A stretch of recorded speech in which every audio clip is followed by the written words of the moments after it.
couple more minutes.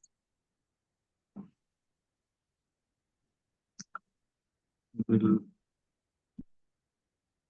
just a couple minutes. Meanwhile, if you have been,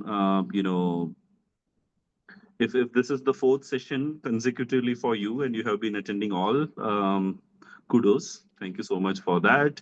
If any of you have been missing on on attending any of the sessions in the past, don't worry, all the sessions were recorded just like this one, and they are all uploaded on the same event pages where you might have registered for those sessions, or you can find them on the YouTube channel of UiPath community as well.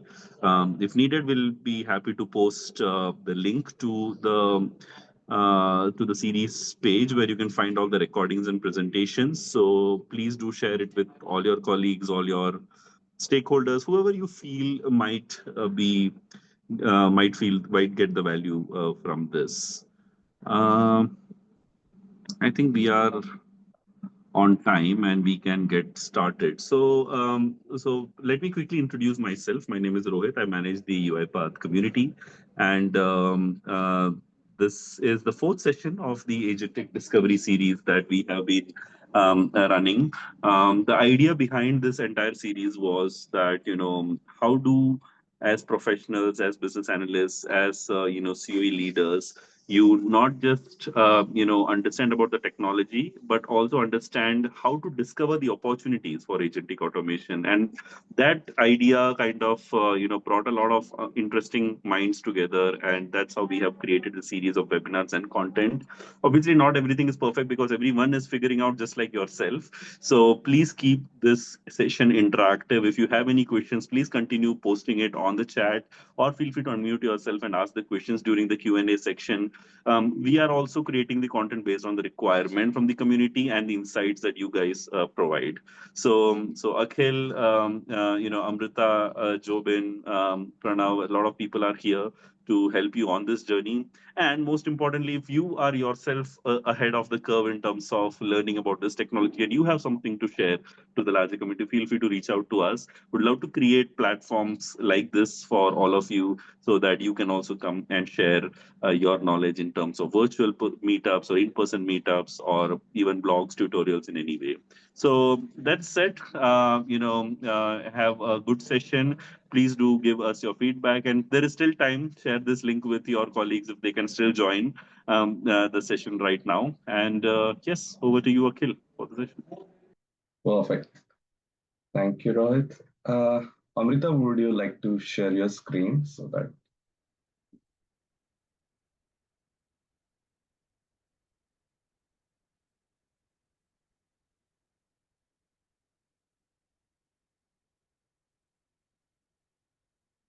Okay. Can you guys hear me clearly? Yes. Yep. Yes. Good. Great. So hi everyone. So today's session is mainly about like building the right team for the agentic automation. So this is what continuation from the previous sessions, and like we are focusing on, as Rohit mentioned, right, as a agentic BA, like how we have to focus on different topics and how we have to build a right team for any agentic automation. So that's the main goal for the today's session. So, and Amrita, go to next slide.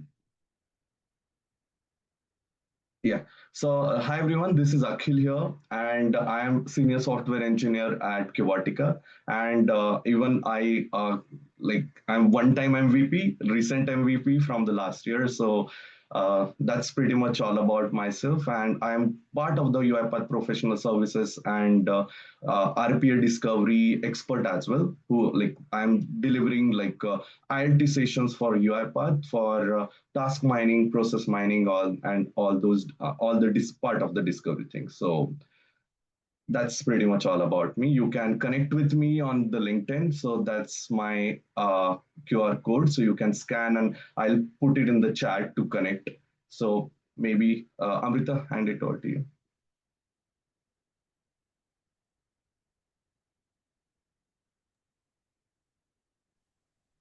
I'm sorry, I had to stop sharing to unmute myself. I'll share my screen again. Okay. Okay. Hello, everyone. I'm Amrita Banerjee, and I am working as a senior business analyst. I'm working for UiPath. I have had a long career. I have played many roles. I've been a developer for Java J2E projects and many other projects, VB and JSP servlets, many things I've worked on. And I have also been a project manager for all these kind of projects. Currently, I'm working as a senior business analyst and I'm working for UiPath. Thank you so much. Okay, maybe go to next slide. I don't know Pranav is here yet or not, but Pranav will be joining us very soon. So he is into one of the cyclic community sessions. So he'll be joining us soon. He will introduce as soon as he comes back.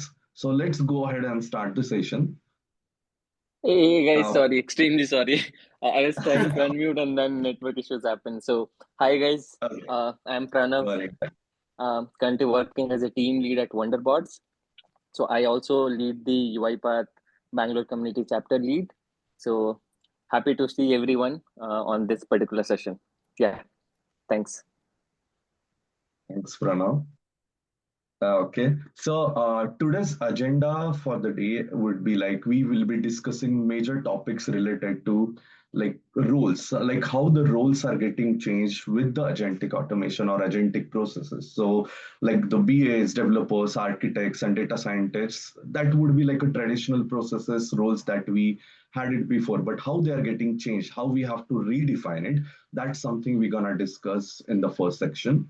So second one is like how BA upskill from RPA BA to an agentic BA. So it's not like a straight away thing for any RPA BA to get along with the agentic BA. You have to upskill yourself with different kind of things. Like I would say, uh, prompt engineering or maybe something related to ethics and compliances because those things are like new to agentic automation, so you have to have those skills for as a BA to like upskill yourself for the agentic processes.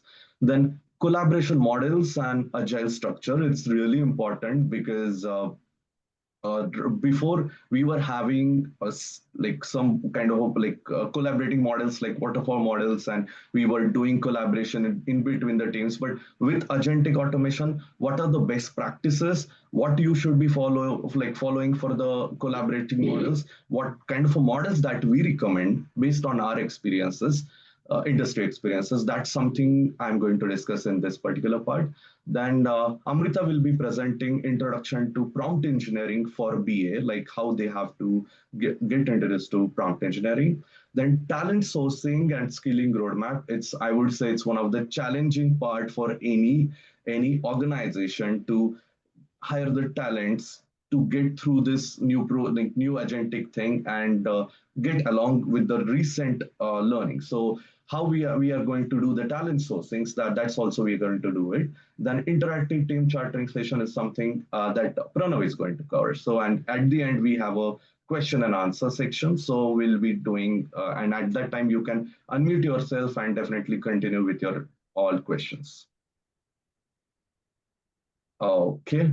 Okay, so just a quick recap from the previous sections. As Jobin, Saloni and everyone, they covered, Deepak, they covered multiple things related to agentic automation, like how BS journey will be in this AI era, like discovering like multiple agentic opportunities, like how would be a traditional RPA versus like a agentic RPA, like all those use case patterns they discuss, like. And important thing I would say, and about the last couple of session is about the cost drivers, like how we have to prioritize the things, designing the agent stories, like BPMN models and all those different things. So it's definitely one of the like insightful sessions for any BAs that they have to go through. So if you have missed those sessions, go back to the session. The recordings are already there, so you can go through it and make sure that you are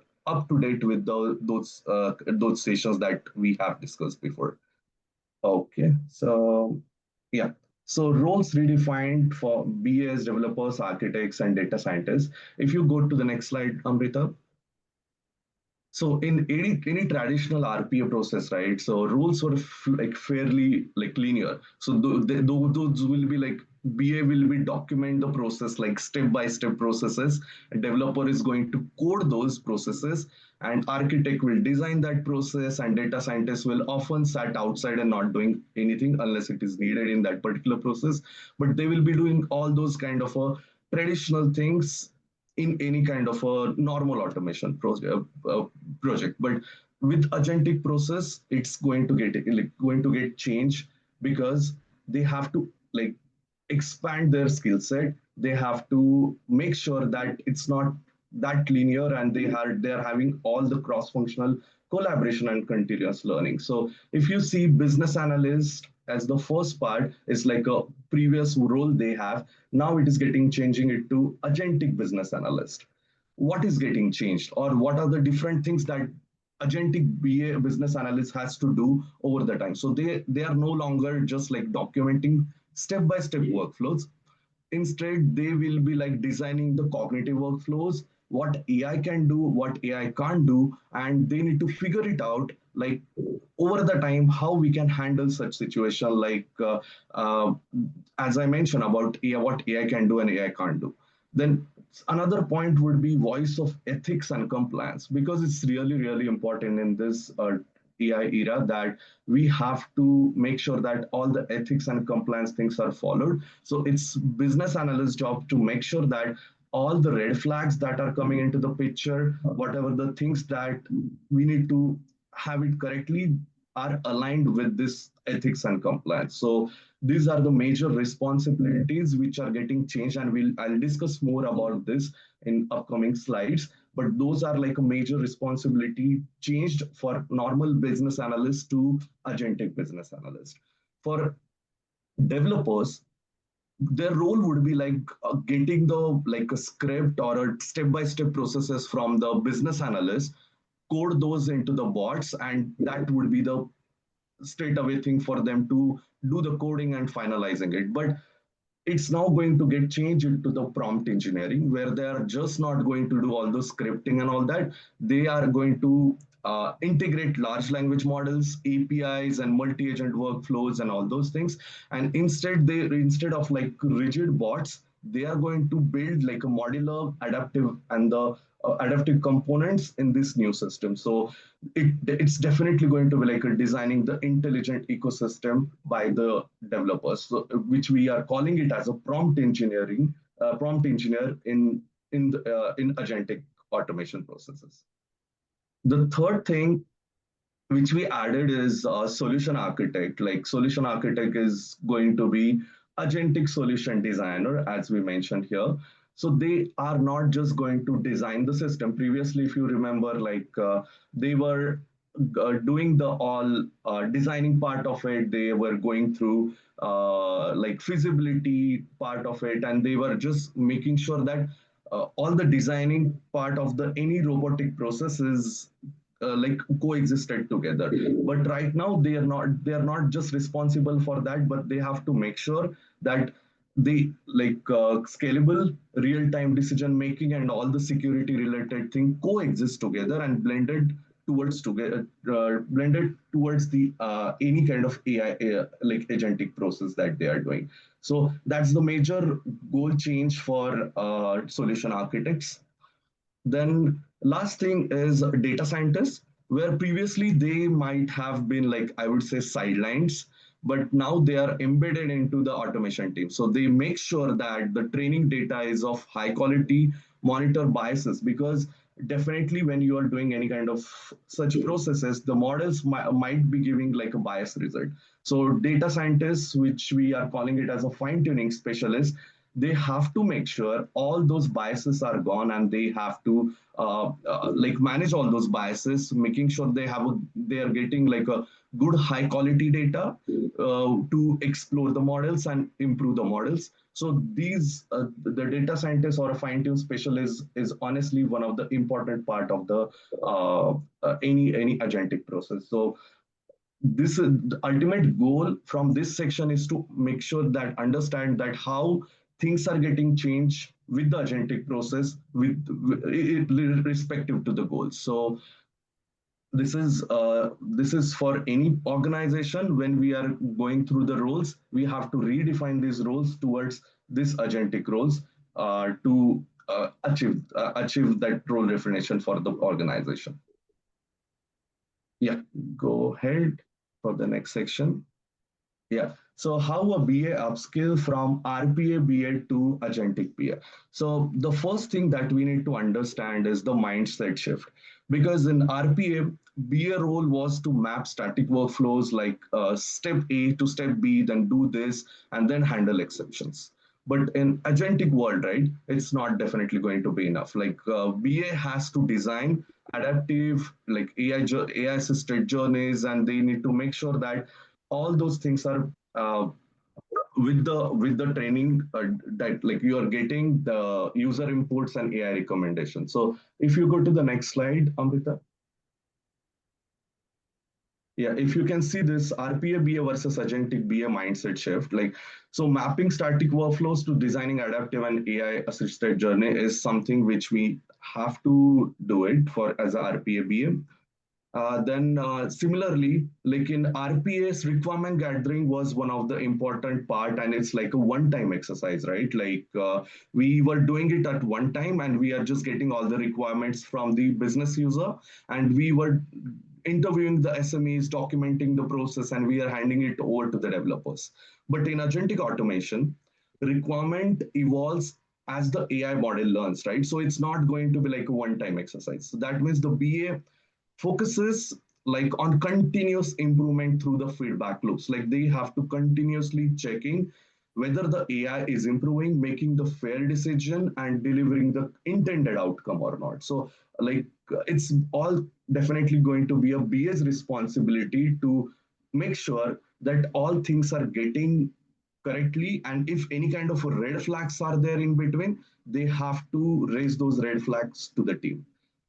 And if we I have to go for the next like key skills that any BS has to. Okay, go back, Amrita. Like I still have to cover that. Yeah. So if you see these key skills to develop, so as soon as you shift your mindset from RPA BA to agentic BA, like all these things, and some of the key skills that we have to develop is AI literacy. So BA has to understand the basics of LLMs. Like they need to understand how AI works, how LLM works, agentic framework works, and the prompt engineering. So they like BA has to develop the skills in such a way that like they are having basic understanding about the AI. So it's like AI literacy is one of the important part for any BA.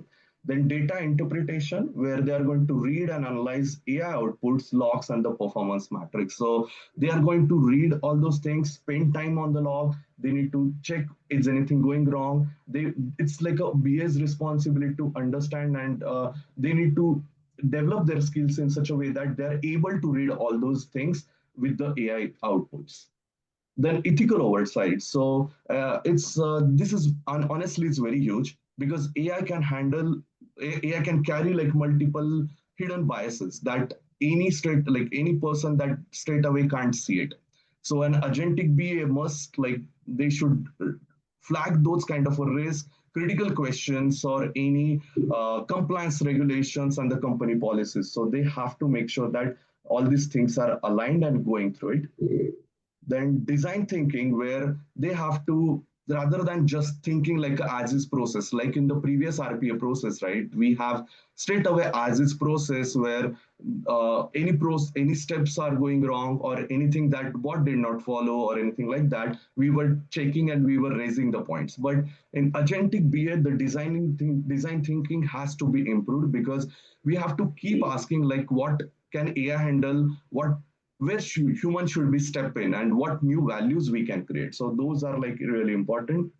Then agile and iterative delivery, that we have to make sure that we are doing those projects cycle together, and we are not it's not going to be like a straight away waterfall model, and we have to be like keep continuing with the multiple different things, like experimenting it and making sure it is iterative through the feedbacks. Okay, go ahead, Amrita. Okay, so if you can see this like a era where we have a pre-RPA, like RPA BA and the Agentic BA. So BA role previously was like process analyst, like now it got changed to automation analyst. Now with the Agentic BA, it is going to be like an AI product analyst, or it totally depends on an organization how you like manage those titles. But we are calling it as an Agentic business analyst. And like the tech focus was digitization before. Then when it RPA came into the picture, it was like rule based deterministic bot and following like multiple rule based things, and we were developing the bots for that. Then agentic BA is more of like a goal based and adaptive agents, where we are going to do like goal based analysis and giving the instruction to the agent to follow that. And the major deliverables that we had was BRDs, workflows for the pre-RPS, which got changed to PDDs and SDDs. Now we have to more focus with the agentic BA is like add automated design document, prompt libraries, guardrail docs, where we have to guide to stop the hallucination or like stop all the any kind of a violations that our agent is giving with the models. We have to understand all those things. So these things are major deliverables for any agentic process that we are doing it. Go to the next slide, Amrita. Okay, so if you see what changed for a BA, so RPA BA to agentic BA, map structured processes, map ambiguous and adaptive workflows. So as I mentioned in the previous slide, it was straight away like a static workflow where you're going like step A, then step B, and do this, and then do this decision. But it's like in agentic BA, it's more of like a adaptive. It's like continuously your models are getting changed, your process is getting changed, your customer is definitely going to look for he is going to expect more for the agentic process. So those are like a major goal for it. Then write step by step logic, but in agentic BA it would be define goals, constraint, and the success metrics, like I mentioned about the guardrails and all that. Then focus on the rule exceptions, like it would be focus on the uncertainty handling. So where we yeah, like your human should be coming into the picture, where he has to involve his decisions. So that's major part of it. Then test fixed path, but test variability and reasoning. So previously, as it is rule based, you have to have like some kind of a path, like your happy path, you have like some exception handling paths. But in agentic BA, it won't be like that. It would be having multiple different variability with different kind of expectation that comes into the picture. And as I mentioned in the previous slide, PDDs and SDDs as an output, but here it would be like a prompt templates, AI governance stocks for the agentic BA. Go to next. So agentic BA skill set, I'll go through it, but I think Amrita will cover the prompt engineering. Like, so AI versus RPA decision making. So identify when to use an AI agent for any dynamic decision-based task versus when the RPA bot is sufficient. So you have to have that understanding as a agentic BA, like when to use RPA thing and when to use your agentic skill set for the process. So you need to understand that and make sure that you're like aligned with those skill set and aligned with those processes to suggest which one to follow for that particular process. Then goal oriented requirement gathering. Previously, as I mentioned, it's a step by step and static workflow thing. Here you need to understand about goal, not just the step by step task for any agentic process. Then data context and the grounding, where you need to make sure that your AI should give an accurate result. So it has to follow some kind of a context before. So in our UiPath agentic process, we give like any agentic process, we have a context grounding. So where we are going giving a context to agent to follow and to refer some data to give the result. So it will not hallucinate your result. So context grounding is really important. Then prompt engineering basics, learn to write at least like a basic clear instruction about how we are going to get the desired output. So that's something Amrita is going to cover that. Then tool awareness, understand common tools like agent use, like database, APIs, RPAs, to make sure that you have all those access and permissions for them.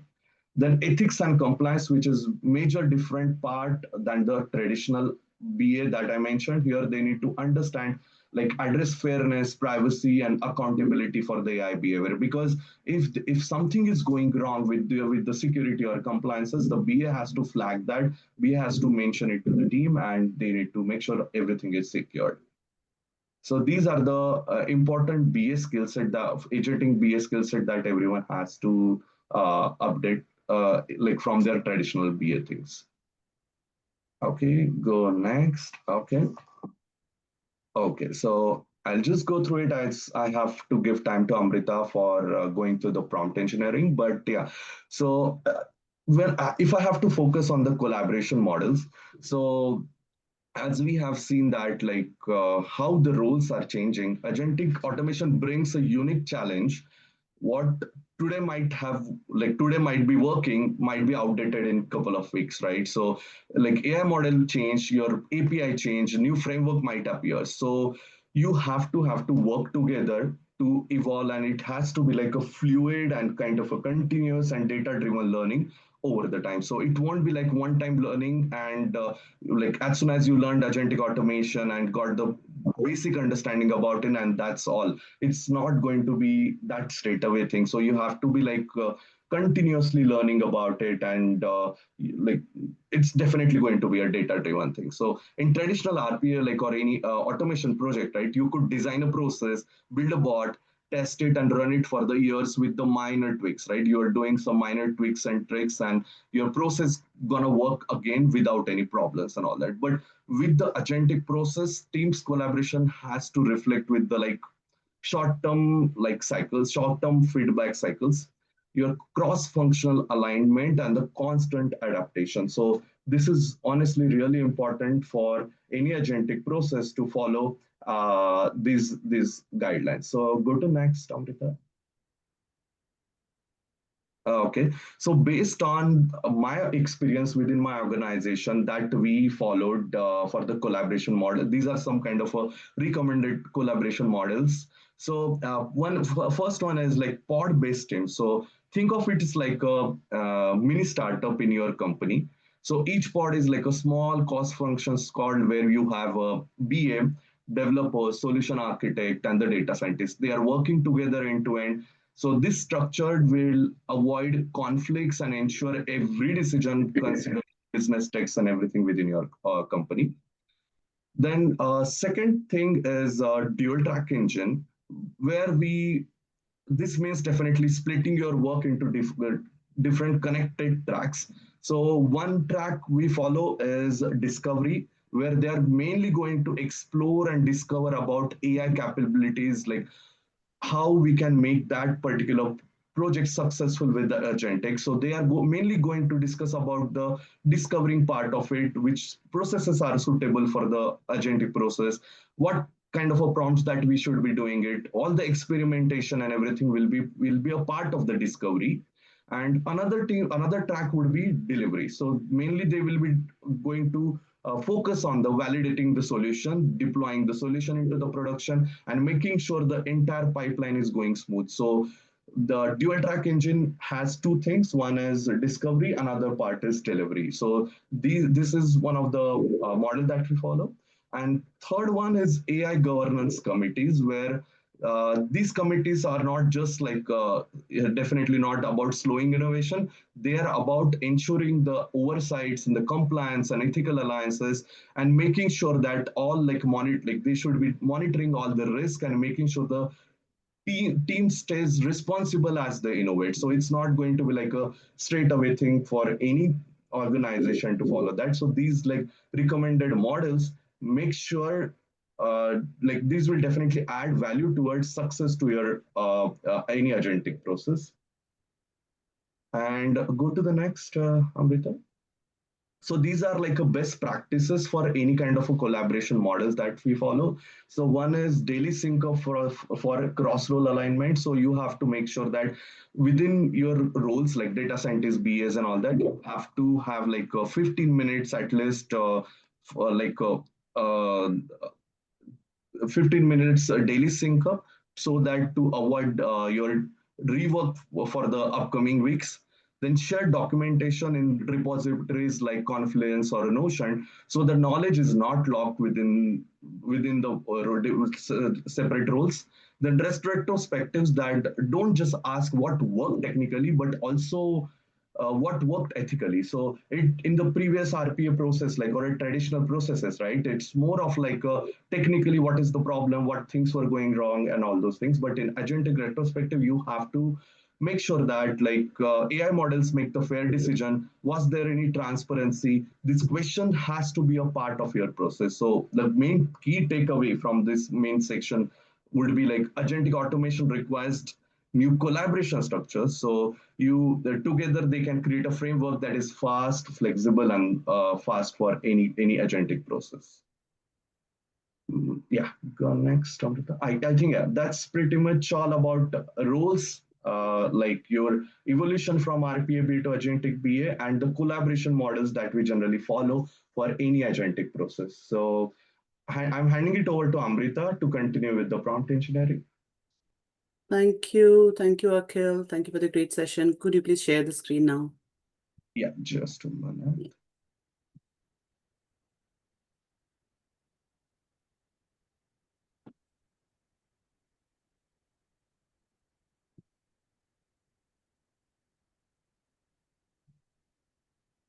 Can you see my screen? I can't.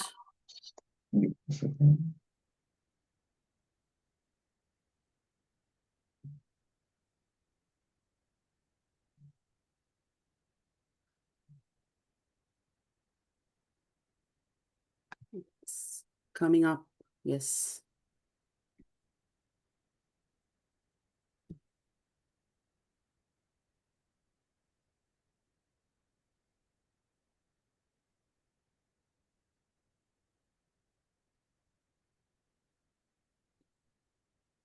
Okay, go ahead. Okay, let's go to the first slide directly. Okay. The next one. Yes. Okay. Okay. Introduction to prompt engineering. Yeah. So let us first understand what is prompt engineering. Okay. Let's start with a simple idea. When we talk to someone who only understands, let's say, Spanish, we have to speak in Spanish to be understood by that person, right? If you speak English, there you won't get very far. And the same is true with AI, especially with large language models.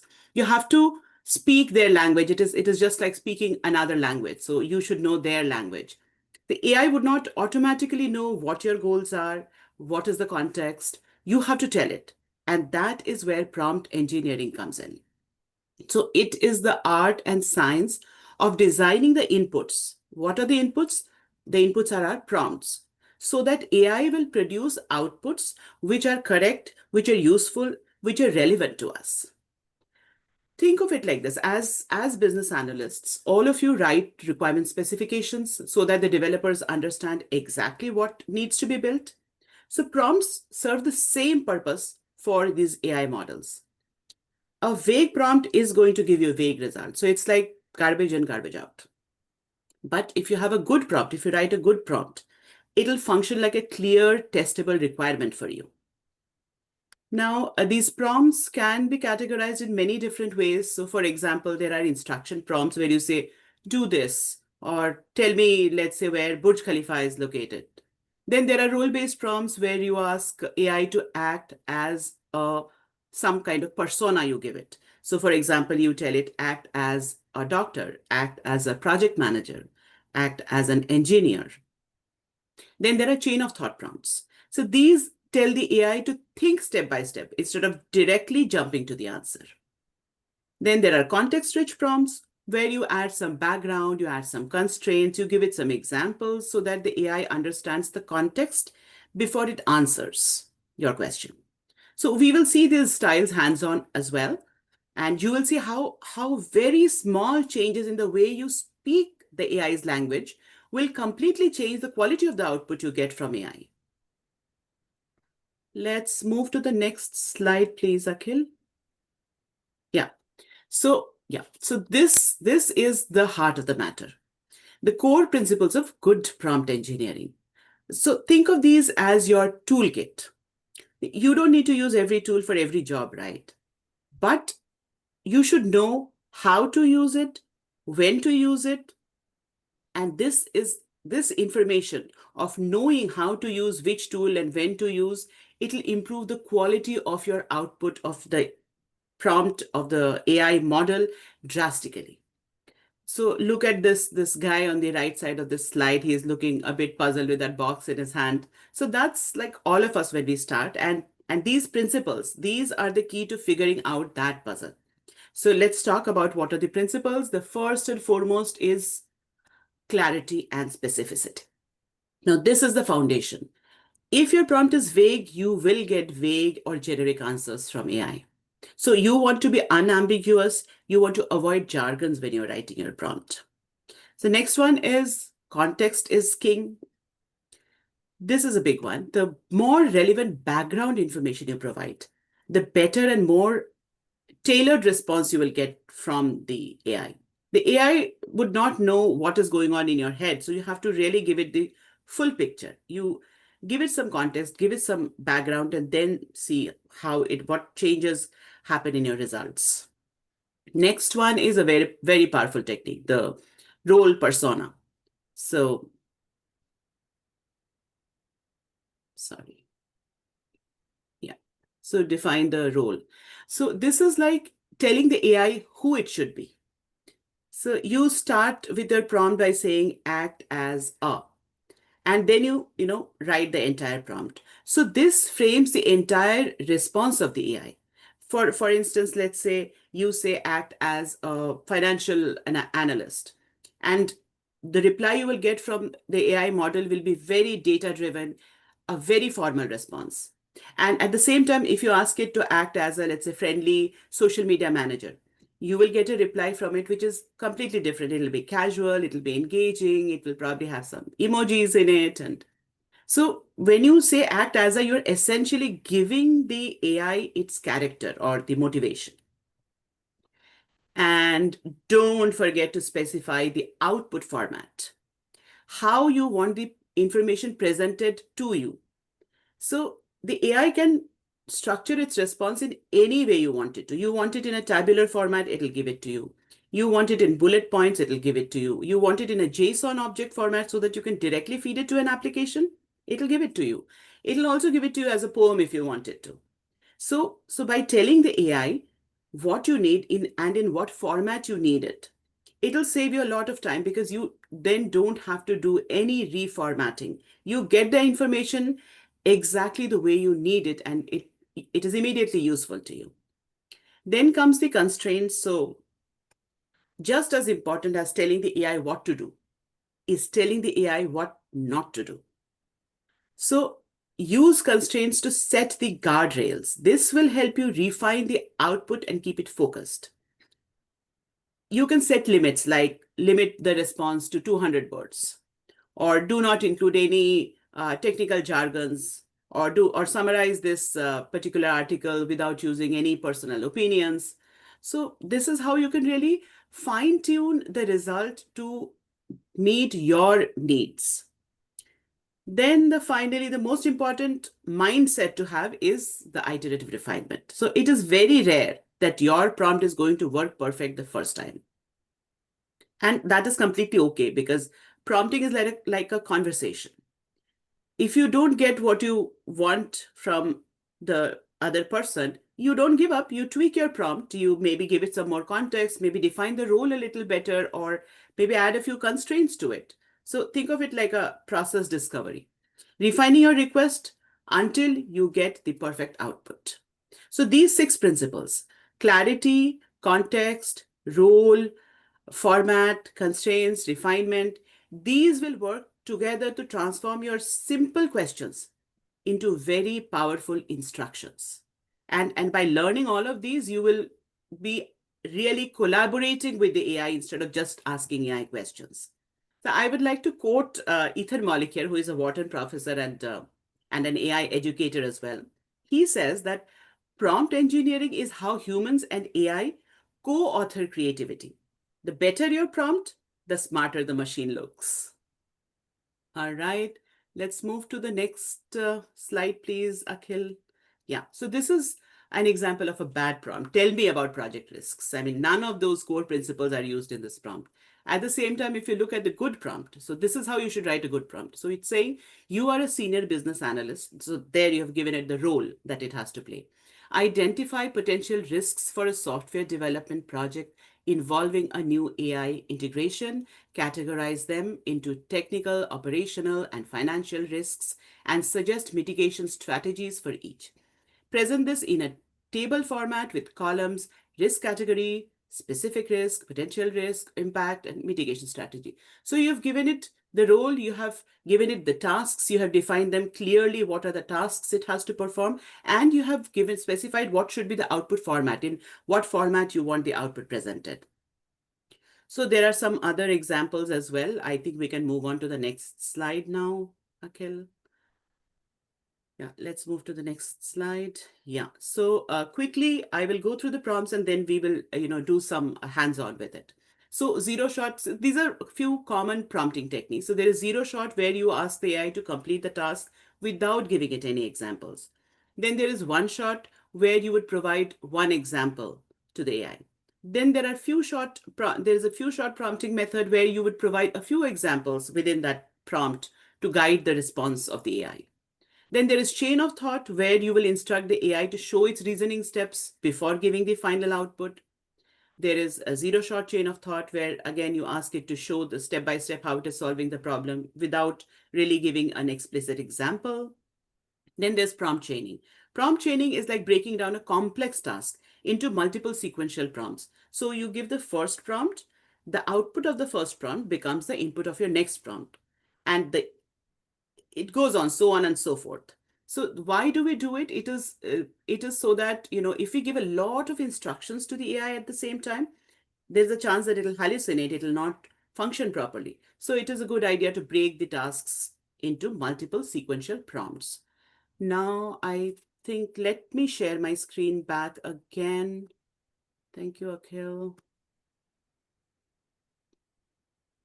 Okay, is my screen visible? Yes. Okay, 1 second. I don't want to share this slide. I want to open the prompt. Okay.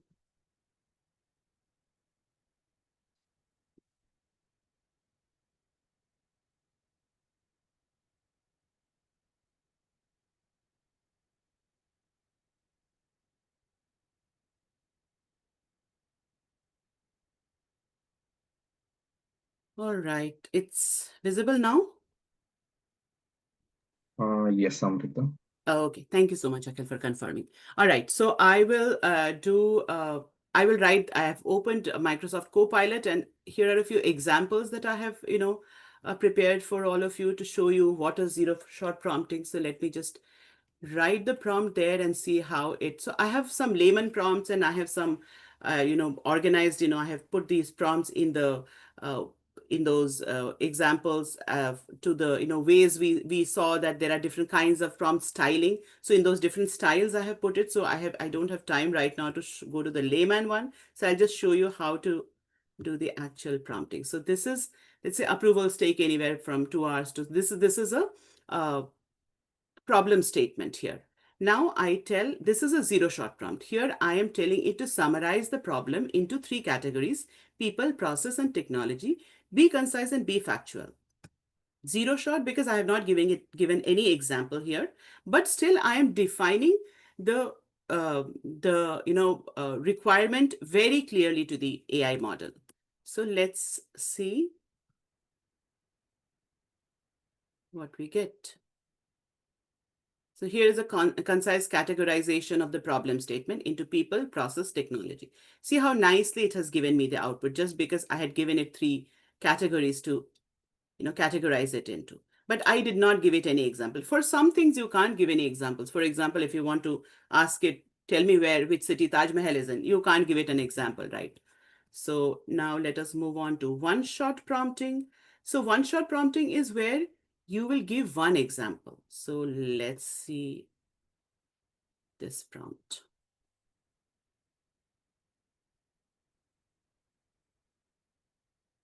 Now you can use different LLMs. This is Microsoft Copilot. So we are saying,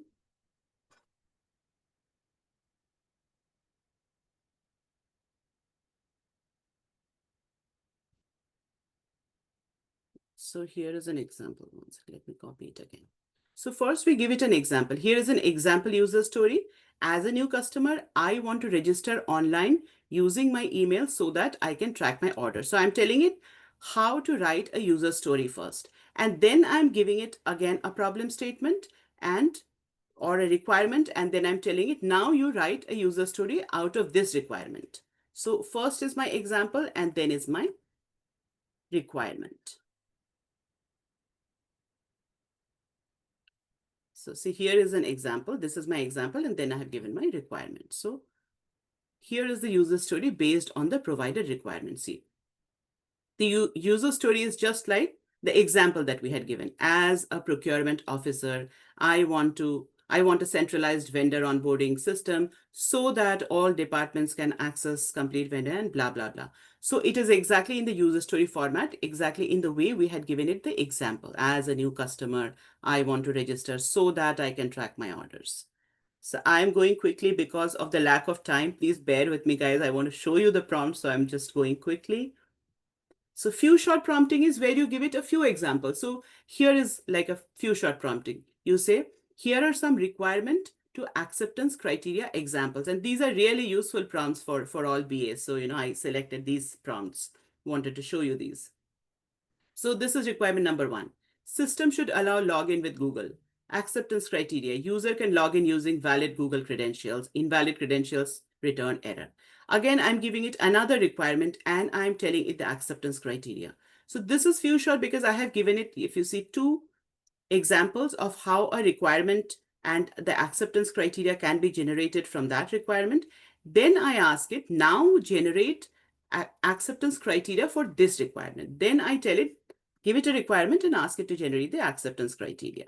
So see how it works. So see, from the requirement, I'm not reading the requirement again to save some time, but from the requirement criteria, see how nicely it has generated the acceptance criteria. Unified ticket view. Agents can view and manage customer support tickets from both Salesforce and Jira in a single interface. All tickets, including attachments and comments, are synchronized. So it gives you in this nice format. Then there is zero shot chain of thought prompting. Zero shot chain of thought prompting is what we tell it to show us the process, the entire process of how it reached the result, right? But we don't give it any example of how to do it. So this is a math problem. Okay, solve this problem step by step. I just say, show me the reasoning, solve this problem step by step, but I'm not giving it any example here. So this is zero shot chain of thought. See. So it says, it first tells, understand the problem. So you save so many dollars per month, you reach a total saving of this month, set up the equation. It shows how it has reached. It shows the entire working of how it has reached the answer. This is zero shot chain of thought prompting. Then we have prompt chaining. Prompt chaining is, like I told you, how a complex prompt can be divided into few sequential prompts. So for example, if I say, I want to, this is read this following problem statement. Okay. I say read this following problem statement. This is my problem statement. Then my first prompt is summarize the problem in plain language. Okay, let's give this and see what it does. Say summarize the problem in plain language. Okay, here's a plain language summary of the problem. Now it has given me the summary of the problem. My next prompt is convert this into a user story now. So based on the output, now this output is the input of my next prompt. So I say, based on this, convert this into a user story. So it has converted the output, it has taken as input and it has converted into a user story. Again, continuing with the chain of thought prompting, the prompt chaining, we give the next prompt, generate acceptance criteria and test cases for this user story. Now it has generated the user story. Now this user story is going to be the input for the next prompt. So generate acceptance criteria and test cases for the user story.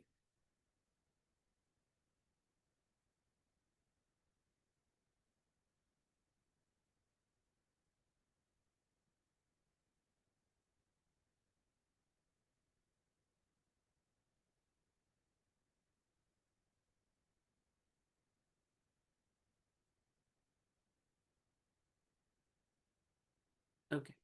So it has generated, it took some time, but it generated the acceptance criteria for the user story. And see how it has generated all the test cases for the user story. Beautiful.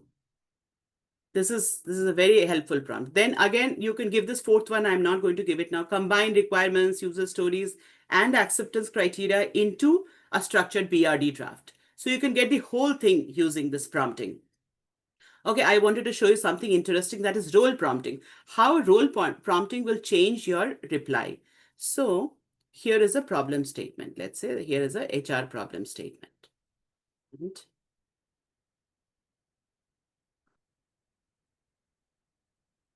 it has become,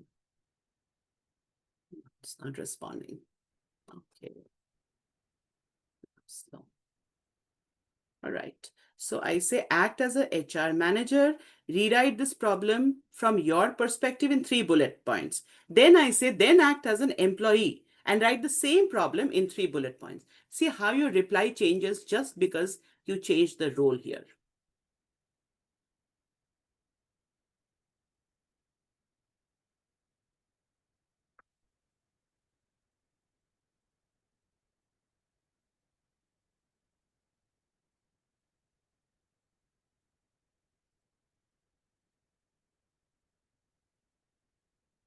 See, HR manager perspective and employee perspective. It has given to HR manager perspective is completely different from the employee perspective. Here, managers often delay leave approvals, which disrupt payroll processing and cause incorrect salary reductions. And here it is saying, employee perspective, it is saying, my leave requests aren't approved on time, and I end up seeing wrong salary deductions. See how changing the perspective of the prompt just by saying act as a, or from HR manager's perspective, you give tell me the problem from employees perspective. How you get the output, and the outputs are so different, and it'll be relevant to the person who is asking for the output. If an HR manager is asking, probably this is relevant to that HR manager. If the employee wants to know what is the problem statement, this is relevant.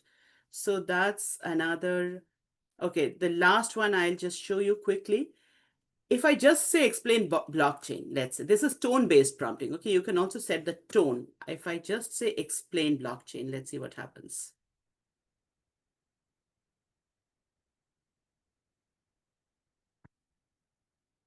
Again, it's unresponsive.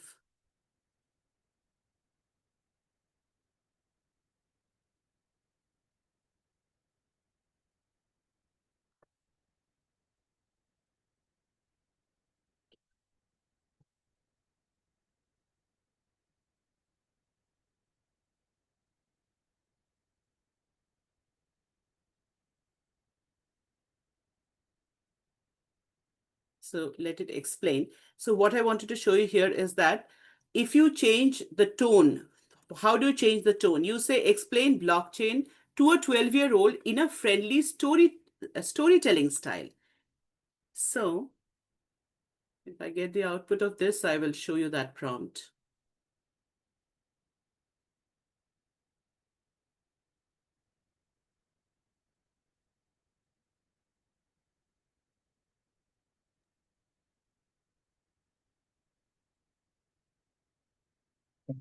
So there are several different things that you can use. There are several different LLMs. There is ChatGPT, there is Gemini, there is something called LM Arena here. See, this you can actually you can battle between 2 different models and see which one is giving you better results. Or you can just directly chat with it. Here, if I say, let's say, give this blockchain, explain blockchain in a storytelling style to a 12-year-old.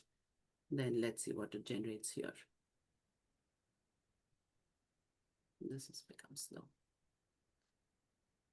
Okay, it is all taking time, but you can try these prompts. So this prompt you can try. It's very interesting, and it's the way it changes the reply. If you tell it to explain to a 5-year-old, try to tell it to, explain something like a 5-year-old, like you're explaining to a 5-year-old, and see the output it generates. There are some other types of prompts as well. So I think I don't have much time left. I think, yeah. See, in a busy school day, it has created a whole story to explain blockchain. Kids love trading shiny stickers. Maya ran the sticker swap club. See how nicely it has explained blockchain, but in a storytelling style. So the prompting is very powerful if you can use it right. You ask it the right question, you will get the right answer. So I'll stop sharing. Back to your screen, Akhil, and we'll just finish it completely. I think I have 2 more slides left. Not much. You wanna continue? Yeah, It's just, I think, the 2 remaining can slides. continue now. Okay. Okay, Pranav. Yeah. So over to you. Thank you so much, everyone, for your time. Thanks.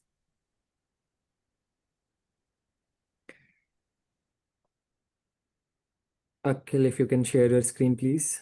Yeah, give me a second.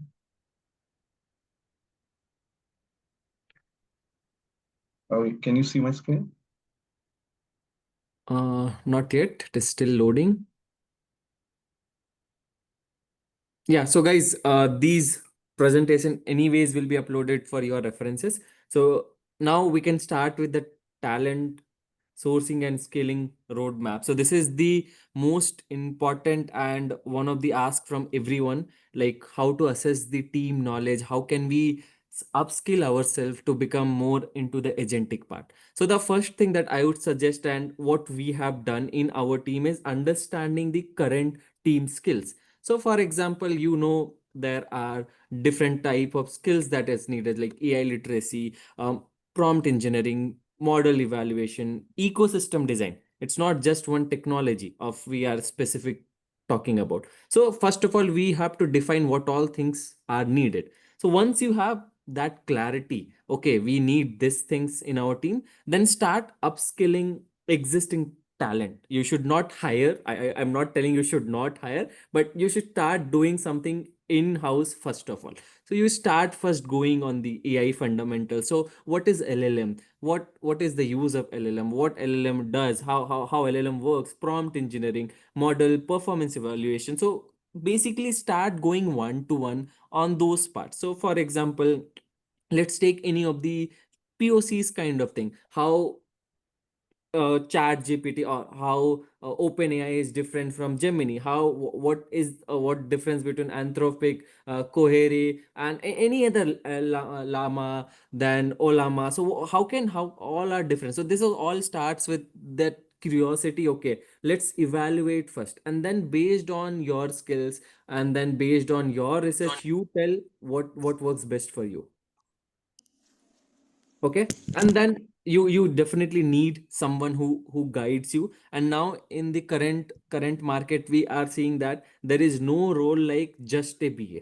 So now we have to start hiring something, call it targeted hiring, where we have to mix up a role. For example, a dev plus a data science knowledge people, or a BA plus AI familiarity, where that person has already worked on something, has an at least a knowledge of different tools, like what is LangGraph, what is LangChain, what is AutoGen, what is QA. So you don't need to be a master. This is what the point is. You just need to know what that tool works and how can you implement in your existing system.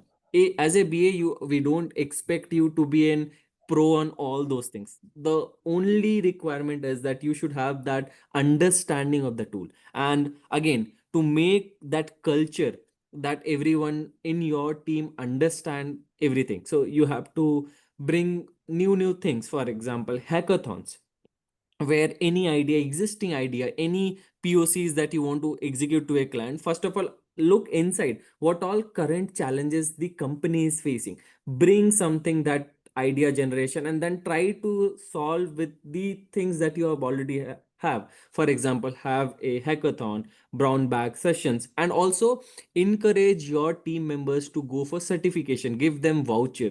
All those things definitely help to motivate them to go into the next level. So if you can move to the next slide. So if you ask me a general overview, how can you be agentic be or a very good in this. So it will take a time frame of 6 months, so which ideally we divided into the first 2 months into the AI fundamentals. So now when I am talking about AI fundamentals, don't assume that you should start from machine learning data or like deep learning. You should know regression, classification, bag of any kind of those things. No, I'm not telling you that you should go back to the fundamentals where it started, but I want you to know what is transformer, what is BERT model, what is encoding, decoding. So when this NLP has come into picture, what was the difference? Why when GPT comes into picture? So all those things helps you to understand the better clarity, and then go back again to different tools, and then start with the prompt engineering. Just start with LangGraph, LangChain, UiPath is there. Then different. I'm just not restricting myself to UiPath because I am from UiPath. No,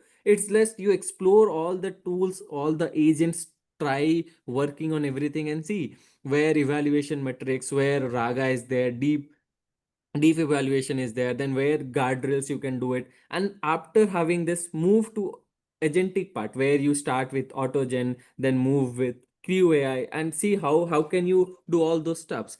After everything, start applying, start applying in your real life. So that's all what I can say about this particular thing. If you can move to the next part, Akhil.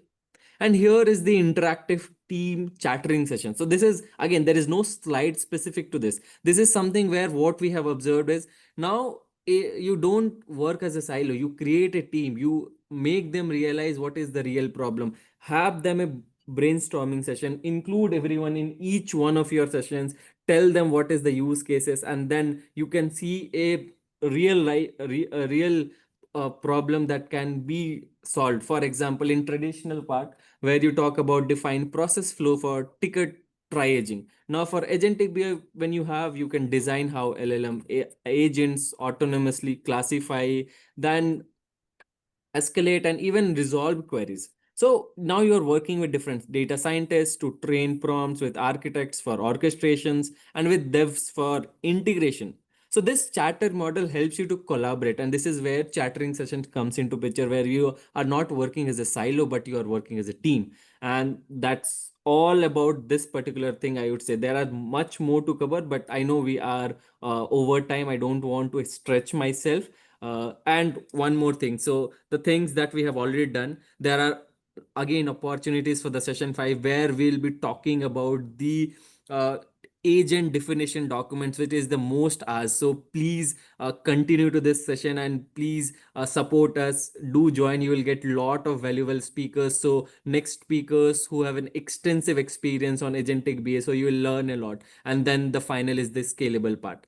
So happy to take any questions now. Yes, please go ahead. Thanks, Pranav. Do we have anything in the chat? Doesn't look right. I think we pretty much. Okay, I think Suhani has already posted the link for the next session. So if you don't have it handy, like maybe you can just go ahead and register for the next session.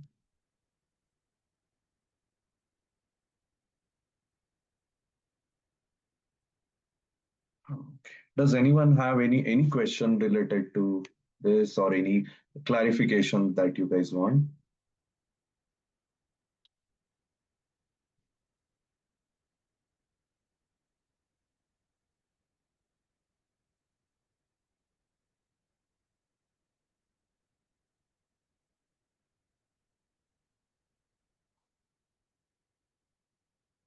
I think we should be good then, right, Pranav and Suhani? Yes, I think we're good. Okay, perfect. So we get a completion certificate after attending all the series. Or no?